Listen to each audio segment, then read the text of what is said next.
pesquisa e investigação. Realizar algumas distinções em filosofia é sempre muito importante. Começarei fazendo uma que julgo essencial para que se tenha suficiente clareza a respeito de alguns pontos decisivos da prática filosófica. A distinção que apresentarei é simples, mas cheia de consequências para o exercício do pensamento filosófico.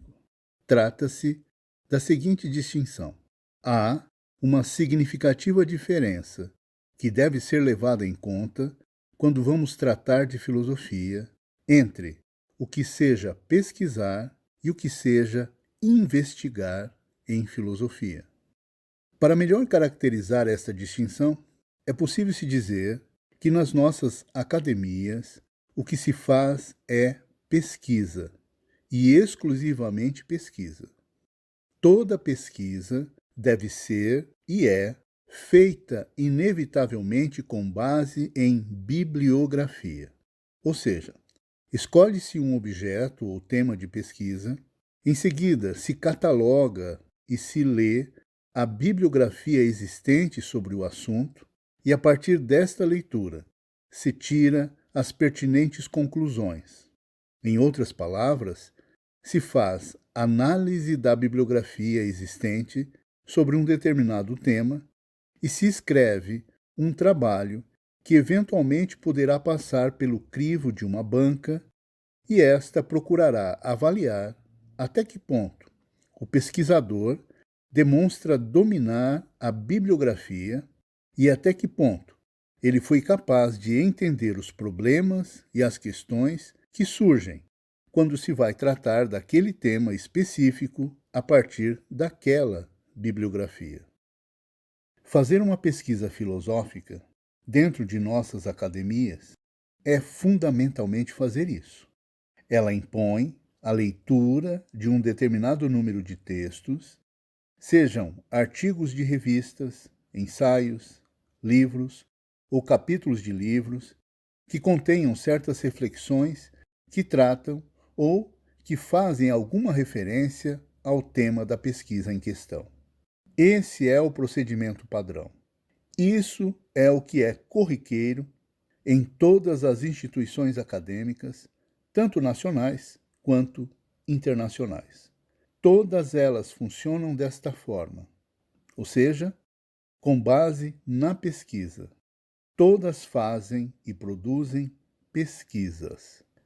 Apesar de importante, priorizar apenas a pesquisa em filosofia pode ser, de certa maneira, um obstáculo e um empecilho imenso para o exercício do genuíno pensamento filosófico. Por investigação, é preciso se entender algo totalmente diferente da pesquisa. Para caracterizá-la, será preciso, segundo penso, dar um sentido muito próprio e específico à palavra investigação. Sentido este que seja totalmente distinto da ideia de pesquisa. Embora alguns estudiosos, seguindo a sinonímia dos dicionários, às vezes digam que estão fazendo uma investigação, quando na verdade o que estão fazendo é uma pesquisa. Por sua vez, a confusão existente entre estas duas palavras e o seu tratamento como sinônimas, creio que não seja algo adequado. Essa é, aparentemente, uma confusão frequente de ser encontrada. Ou seja, às vezes se usa as palavras trocando umas pelas outras, de maneira que se toma a ideia de pesquisa e investigação como se tratassem da mesma coisa. Todavia, o que pretendo esclarecer é que não só não são a mesma coisa, como devem ser tomadas com sentidos absolutamente distintos.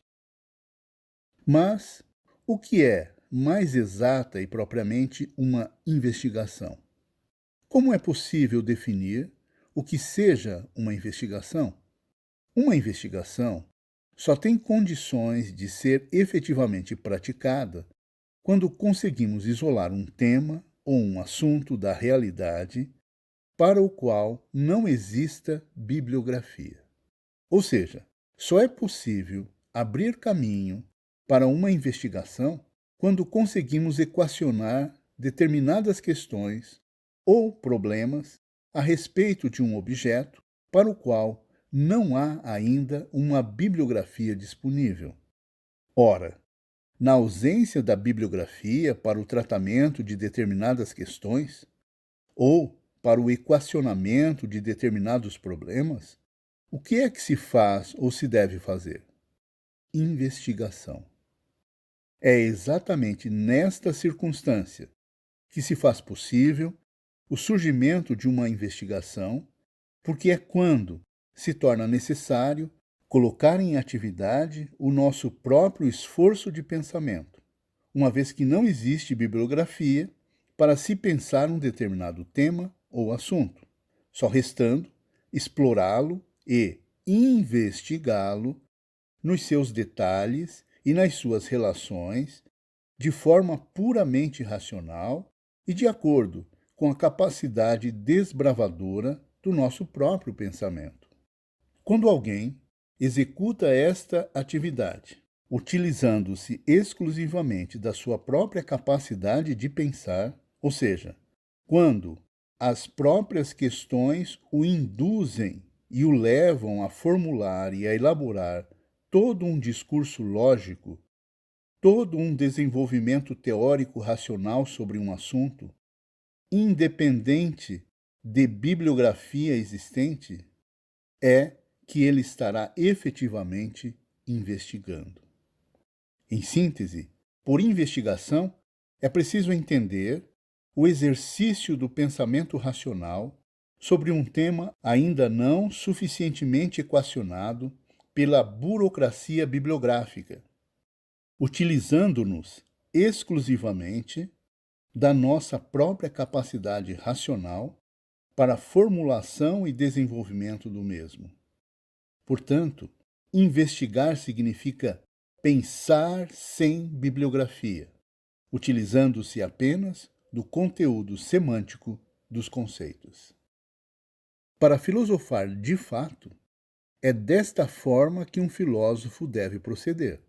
Por isso, não proponho a pesquisa, mas principalmente a investigação como procedimento fundamental para o genuíno exercício da atividade filosófica. Ora, creio ter evidenciado com esta simples distinção que uma investigação sobre determinado tema, conforme foi definido, prescinde de bibliografia. Esta é uma proposta que geralmente soa estranha e descabida aos ouvidos acadêmicos, principalmente porque foge completamente aos padrões e expectativas. Por isso, é natural que haja relutância e não se aceite facilmente este tipo de proposta de atividade dentro de uma academia. Essa é uma perspectiva e uma possibilidade que, de forma alguma, é contemplada e nem sequer é cogitada pelas nossas instituições acadêmicas. De fato, ninguém pode fazer pesquisa sem bibliografia. Contudo, ninguém pode pretender investigar com alguma possibilidade criativa munindo-se da mesma. Ou seja, academicamente, a ninguém é permitido fazer investigação. A questão é, por quê? Por que ninguém pode investigar na academia? Se esta é, teoricamente, uma possibilidade em aberto? A racionalidade e a cientificidade não precisam rigorosamente de bibliografia. Para que algo seja científico, basta que seu conceito seja racionalmente bem constituído e que possua um rigoroso arcabouço lógico-semântico de justificação. Dependendo do tema, é, presumivelmente, bastante difícil que seja desenvolvida uma investigação, principalmente porque já existem vastas abordagens sobre ele. Por isso, creio que só pode ser criada a possibilidade de um real exercício de investigação quando alguém consegue equacionar um tema ainda não pensado, um assunto ainda inexplorado.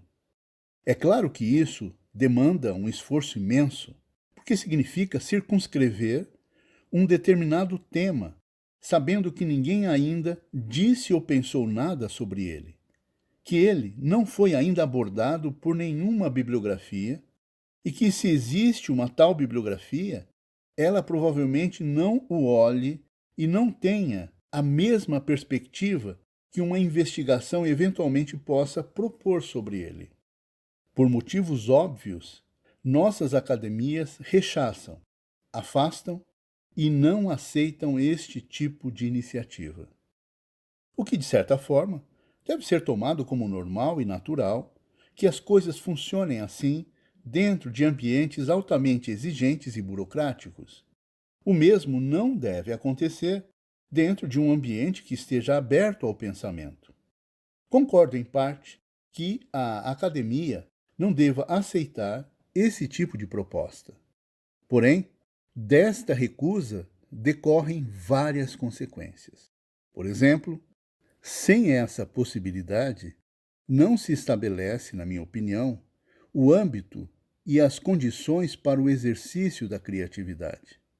O mais pleno exercício da criatividade se daria quando o tema ou o assunto a ser explorado prescindisse de bibliografia.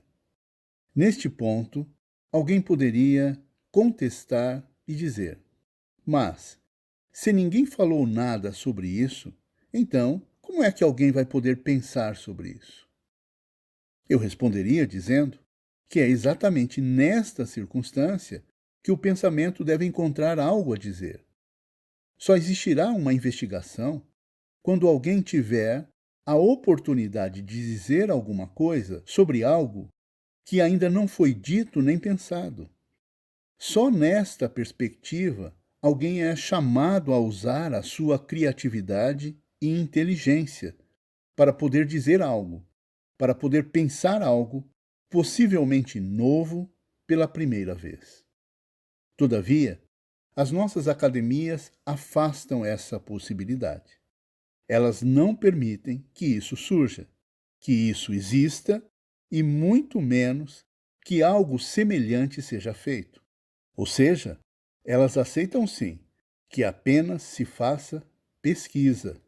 Neste ponto, elas estão certas. Não há nenhum problema em proceder dessa forma, porque é apenas nesta perspectiva que a maioria dos nossos acadêmicos tem um parâmetro para verificar o que alguém pensa.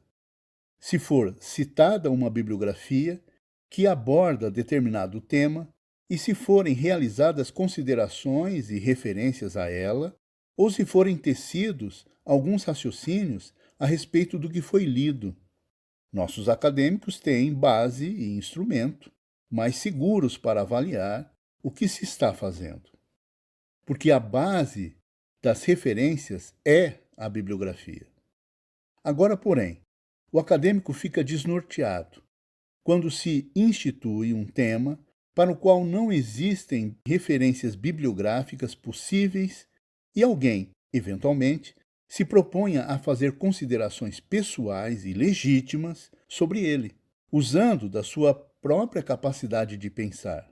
É apenas nesta condição que pode ser criada a perspectiva da liberdade e uma eventual possibilidade para a manifestação de toda possível criatividade que alguém tenha ou seja capaz de manifestar. Fora deste âmbito, penso, não existirá essa possibilidade.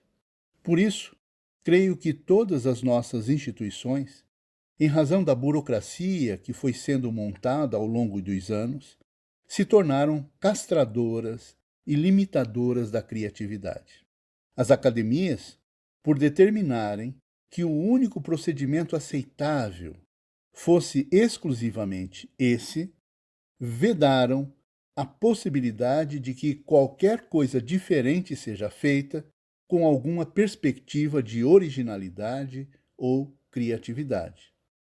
O que geralmente se pensa é que a criatividade e talvez esse seja o vício mais perverso das nossas instituições, surgiria a partir de um determinado limite que estaria além da bibliografia e que só seria possível depois da bibliografia.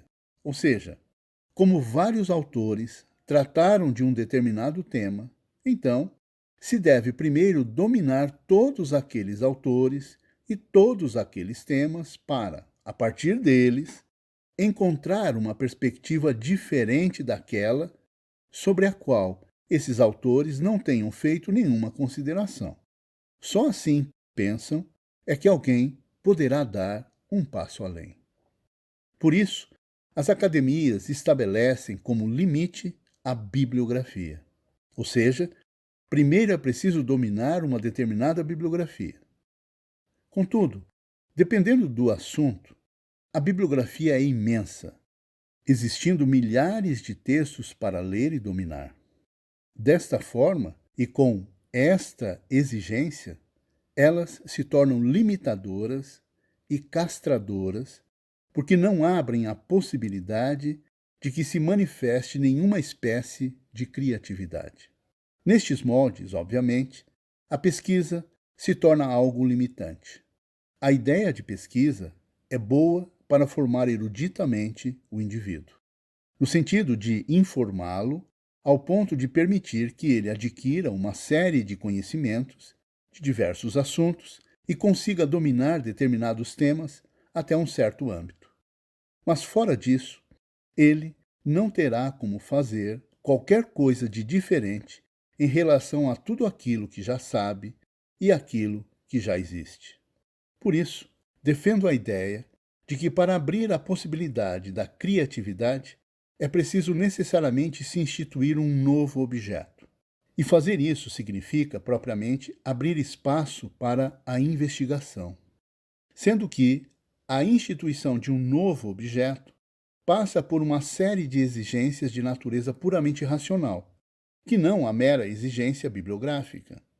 A bibliografia é uma coisa importante, mas secundária quando se trata de realizar uma investigação. Uma vez estabelecido que a investigação é algo totalmente distinto da pesquisa, uma vez que ela prescinde de bibliografia, é neste ponto que temos e instauramos como perspectiva a exploração de um assunto exclusivamente com a nossa própria capacidade racional, com a nossa pura inteligência, abrindo desta forma a possibilidade de uso da criatividade. Para que alguém consiga dizer algo a respeito de alguma coisa que nunca foi pensada, é preciso que crie uma linguagem própria, que tenha uma terminologia e um conjunto de categorias apropriadas para fazê-lo. Ou seja, é preciso que forje, institua e estabeleça uma terminologia categorial de tal maneira que ela lhe permita explorar terrenos ainda invisíveis e intocados aos olhos do pensamento. Em resumo, é preciso equacionar um âmbito do ainda não pensado, do ainda incólume ao pensamento, e, ao mesmo tempo, estabelecer uma linguagem e uma terminologia apropriada com a qual se possa explorar profundamente esse âmbito. Para isso, é imprescindível a necessidade de se criar um método e um procedimento de apropriação racional do conteúdo de algo ainda não pensado. Mas como pensar o ainda não pensado? Essa perspectiva compreende, portanto, além da exigência da elaboração de uma terminologia adequada, a exigência de um modelo racional e metodológico de abordagem e enfrentamento de algo inédito e ainda carente de suficiente expressão. Apenas desta forma é que se cria a perspectiva de manifestação de uma eventual criatividade que possa haver. Isso não significa, de forma alguma, que, utilizando esse procedimento, esteja garantida a criatividade, porque também é presumível que alguém não consiga apresentar nenhuma criatividade ao fazer isso. Mas, Se esse procedimento não é nenhuma garantia, ele, no mínimo, é uma condição fundamental para que ela surja. Sem isso, não há, nem é cogitável qualquer criatividade possível. Dentro de um âmbito de pesquisa, a possibilidade de que essa criatividade se manifeste é praticamente nula. Ou seja, na pesquisa, não se tem nenhuma expectativa de que eventualmente alguém seja criativo. É suficiente que alguém dê demonstrações do domínio de determinadas leituras, que saiba correlacionar os assuntos e tenha uma perspectiva lógica de organização daqueles assuntos e daqueles temas, e que desta forma tenha um instrumento para que pense em determinadas coisas. É apenas isso o que se espera da atividade de pesquisa nas nossas academias.